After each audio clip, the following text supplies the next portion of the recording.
Imagine visiting family abroad, and when you return, you are brought into a room at the airport, patted down, and endure hours of questions. That's what happens to some people who are part of an FBI watch list. And while its mission is to keep our nation safe, some people on the list claim that their only crime is their faith. ABC's Trevor Ault brings us this in-depth report.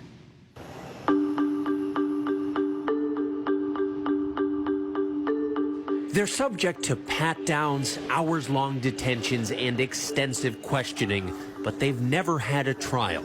They are the many people on America's terrorist screening watch list. It just ended up becoming this traumatic thing for us to ever fly again. I decided not to enroll a semester at Harvard because this had gone out of hand. My kids were having nightmares every night.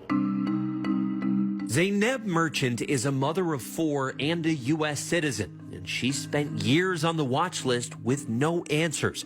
She and her family were first detained by American officials in 2016, coming back to the United States from a wedding in Canada. My husband was questioned for quite a while, and I was holding the baby, and then it was my turn. We were there overnight. All I remember is maybe we're gonna die today because, you know, I don't know why this is happening to us. From that moment onwards, it was just scare tactics after scare tactics. The federal watch list was created in response to the September 11th attacks. There is no due process for people added to it, nor any official way to find out who has been added. But we do know over the past 20 years, the list has grown to the point that now, according to the ACLU, an estimated 1.6 million people are on it. And unlike the no-fly list, which outright prevents people from flying, the watch list does permit people to fly. They're just subjected to extra security, sometimes extensively, when either flying or crossing the border. The Terrorist Screening Center says people on the watch list are known to be or reasonably suspected of being involved in terrorist activities. But Zainab says the only thing she's guilty of is being Muslim. They have somebody following us the entire time, from the security all the way to the boarding gate. Right there. It was just us who would get stopped. The children were taken away from us, and they were subjected to extra screening as well. They were being treated as criminals, no matter how little they were. Zainab says things took a turn when she was approached by FBI agents in Orlando. There were 2 agents that contacted me. They said that we need information about your mosque and your community. And if you help us be an informant, we will help you get off this watch listing program. And I said, absolutely not. You know, I'm a mom.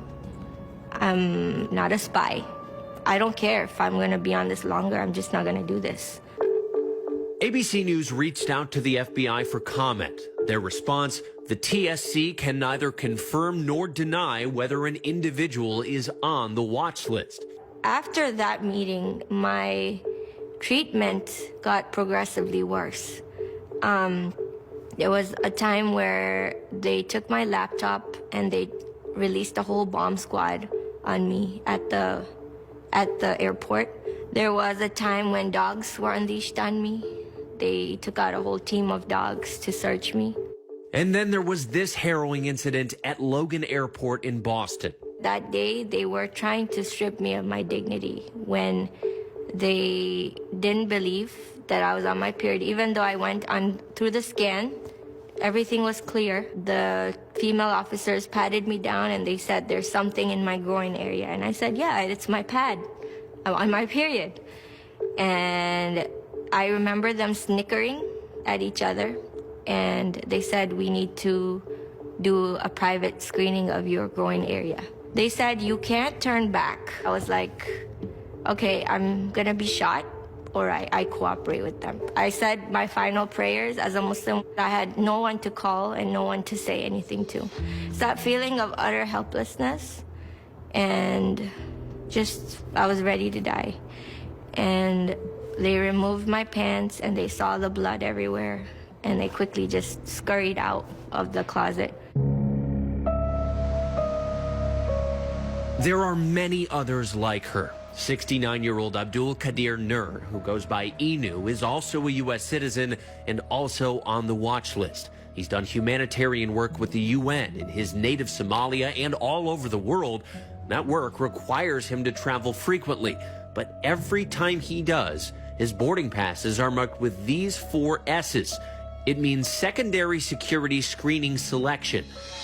In addition to extensive questioning, he says every time he travels, his electronics get confiscated. This is how the government sent back his phone. You know, when I fly worldwide, I've never had any problem. Actually, I've been respected and welcome everywhere. But when I'm coming to my country, United States, I feel like I'm criminal. Have you ever been convicted of a crime? No. Have you ever been charged with a crime? No.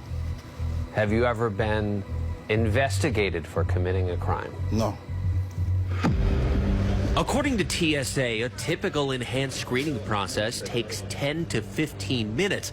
But Inu and Zaineb say they've both missed flights due to secondary questioning at airports, even when they arrive 3 to 4 hours early. Inu has now filed a lawsuit with the Muslim civil rights group CARE in hopes of removing himself from the watch list. That process, even if it's successful, could take years. It's possible that he gets removed from the list and never finds out why he got put on it. While the watch list is largely shrouded in secrecy, the government and some experts insist it's a necessary security tool to protect the United States from further terrorist attacks. The terrorist threat facing the United States after 9/11 was from Al-Qaeda and then ISIS and their affiliates, and that was from one side of the Muslim sort of world. We still need a watch listing system and enterprise. I just think it needs to be refined. It needs to be optimized. Zaineb says she was taken off the list shortly after this. Why? Why is this happening to me? Is it because I'm Muslim? Is it because of my name? She was invited to a closed-door meeting between the FBI, TSA, and members of the Muslim community in Orlando. She confronted them about her experience with law enforcement at the airport. I see a familiar face right there, Agent. You know me. You've taken me out to dinner at Seasons 52 and asked me blatantly to be an informant. Is this about entrapment? Is it that because I denied to be an informant? Why am I being profiled? I just spoke my truth. After that meeting, there was somebody who made something happen for me to get off this unjust system. But the sting has lingered. Some of her family members have distanced themselves from her. It got to a point where people were giving us silent treatment. Some of them haven't spoken to us since. This thing took a lot away from us. But she's now using her experience as a reason to help others. Since she was taken off the watch list, she's earned a master's degree in journalism from Harvard, and she wants to shed light on this issue. I don't fear this anymore. It also built me up to be that voice for people who don't have any. Even though I might be off the system, I am not really free until every one of them gets justice.